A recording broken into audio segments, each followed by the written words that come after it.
आज पूरे देश का आम जनमानस सबको लगता है कि मोदी सरकार ने और उत्तर प्रदेश में योगी सरकार ने मिलकर के उन सभी समस्याओं का समाधान किया है जो देश की जनता की मांग थी। देश की जनता की मांग थी अयोध्या में भव्य राम मंदिर का निर्माण होना चाहिए। मोदी और योगी की सरकार ने उसका रास्ता प्रशस्त किया। आज भव्य राम मंदिर का निर्माण हो चुका है। देश की जनता की मांग थी कि देश के गांव गरीब किसान मजदूर के विकास के लिए काम हो, उनको अधिक से अधिक सुविधाएं दी जाए।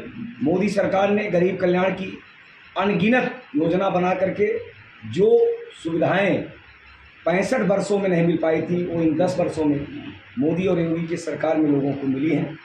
इस नाते आम जनमानस, गांव गरीब किसान मजदूर, माताएं बहनें, सबको ये लगता है कि जितना तेज़ी से इस देश का विकास मोदी सरकार ने किया है, इस देश का मान सम्मान पूरी दुनिया में बढ़ाया है, इस देश की विभिन्न समस्याओं का समाधान किया है, इस देश के महापुरुषों को सम्मान दिया है, इस देश के तमाम ऐतिहासिक और धार्मिक स्थलों का पुनर्निर्माण किया है। इस नाते आज सबको लगता है कि फिर एक बार मोदी सरकार बनना चाहिए। 400 पार के संकल्प को पूरा करने के लिए बड़े पैमाने पर हमारे बिछड़े हुए साथी भी और अन्य तमाम लोग भारतीय जनता पार्टी ज्वाइन कर रहे हैं।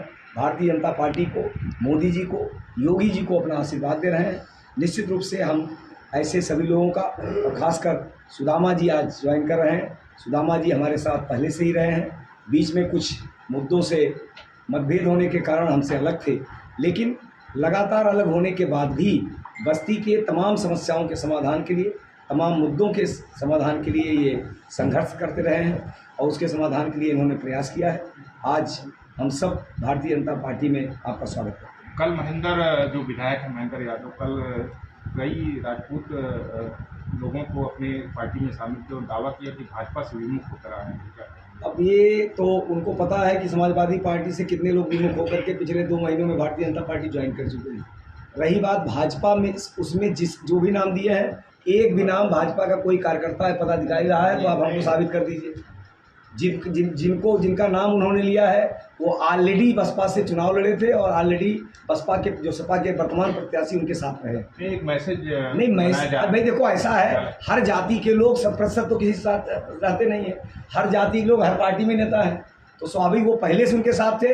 वो एक न्यूज़ बनाने के लिए उन्होंने एक प्लान किया, वो पहले से उनके साथ थे, आज भी उनके साथ है। तो हम तो किसी एक जाति का 100% ये कहते हैं कि हमारे साथ है, ऐसा तो है नहीं। लेकिन राष्ट्र के नाम पर, देश के नाम पर, विकास के नाम पर सभी जाति के लोग बड़ी संख्या में बहुमत में भारतीय जनता पार्टी को आशीर्वाद दे रहे हैं। सपा के कैंडिडेट चुनौती देकर कह रहे हैं कि मैं सपा के गढ़ वाले गाँव में भी जाके सभा करके दिखाऊंगा। इसको लेकर अब उन्होंने सभा, देखिए ऐसा है, हमारा एजेंडा क्लियर है। हमारा एजेंडा है राष्ट्रवाद, विकासवाद और गरीब कल्याण। अब सपा के कैंडिडेट की सभा कहीं नहीं सफल हो पा रही है, तो सभा नहीं सफल हो पा रही, लोग आ नहीं रहे, उसमें भाजपा का कोई दोषी है नहीं। अब वो ये चाहते हैं कि एजेंडा तू मैं पर आ जाए, जिसको हमको नहीं ले जाना है। हमको विकास की बात करनी है, हमको राष्ट्रवाद की बात करनी है, हमको गरीब कल्याण की बात करनी है। हम उनसे जब विकास पर 5 प्रश्न पूछते हैं तो उनके पेट में दर्द होता है। हम कहते हैं कि आप 32 सालों में, एक ही परिवार के लोग 32 साल शासन किए बस्ती में, 25 साल वो रहे, 5 साल भतीजा रहा, 2 साल से बेटा है। इन 32 सालों में आपने क्या किया, तो उनके पेट में दर्द होने लगता है। तो विकास गिनाने के लिए उनके पास कुछ नहीं है। इस नाते वो जाति की बात करते हैं, वो ऐसा तू मैं की बात करने का प्रयास करते हैं जिससे विकास का एजेंडा आम जनता से हट जाए। हम अपना एजेंडा विकास रखे हैं। वो कार्यक्रम उनका नहीं सफल हो रहा है, उनके कार्यक्रम में लोग नहीं जा रहे हैं, तो इस प्रकार की भाषा वो बोलते हैं। अब मैं उतनी हल्की बात न पार्टी का हूँ, न उतनी हल्की बात मैं बोलता हूँ। कल संतकबीर नगर में आकाश आनंद ने खुले मन से कहा कि बीजेपी ने 58 करोड़ जो पहले था 2014 पहले बोझ था, जो सरकारी बोझ था, वो अब 152 करोड़ कर दिया है। कैसा हुआ?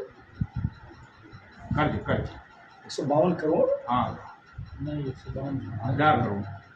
अब इसके बारे में देखिए, उन्होंने क्या कहा इसके बारे में मुझे जानकारी नहीं है। मैंने कहा कि क्या कहा, क्या उसका प्रश्न का उत्तर मैं क्या दूं? हमसे 10 लाख हर साल। अच्छा, ये जो प्रधानमंत्री लगातार मैनिफेस्टो की बात करें, कांग्रेस की मैनिफेस्टो, उसमें क्या घुसपैठिया कौन है आखिर? देखिए, ऐसा घुसपैठिए सबको पता है, पाकिस्तानी या बांग्लादेशी घुसपैठिए हैं। और कल ही इंग्लैंड ने 2 दिन पहले संसद में कानून पास करके कहा है कि हम सारे घुसपैठियों को अपने देश से बाहर निकालेंगे। अगर हम ये कहते हैं कि हमारे देश के संसाधनों पर हमारे देश के नागरिकों का हक है, इसमें गलत क्या है? हम पाकिस्तान के घुसपैठियों को, बांग्लादेश के घुसपैठियों को, अगल बगल के घुसपैठियों को अपने यहाँ पर अपने ही संसाधनों में से अगर उनको हिस्सा देंगे तो अपने यहाँ रहने वाले लोगों को नुकसान होगा नहीं होगा? इसमें अगर प्रधानमंत्री जी ने कहा तो निश्चित रूप से सही है ये। और हम घुसपैठियों के समर्थक नहीं, घुसपैठियों समर्थक जो लोग हैं उनकी बात करें।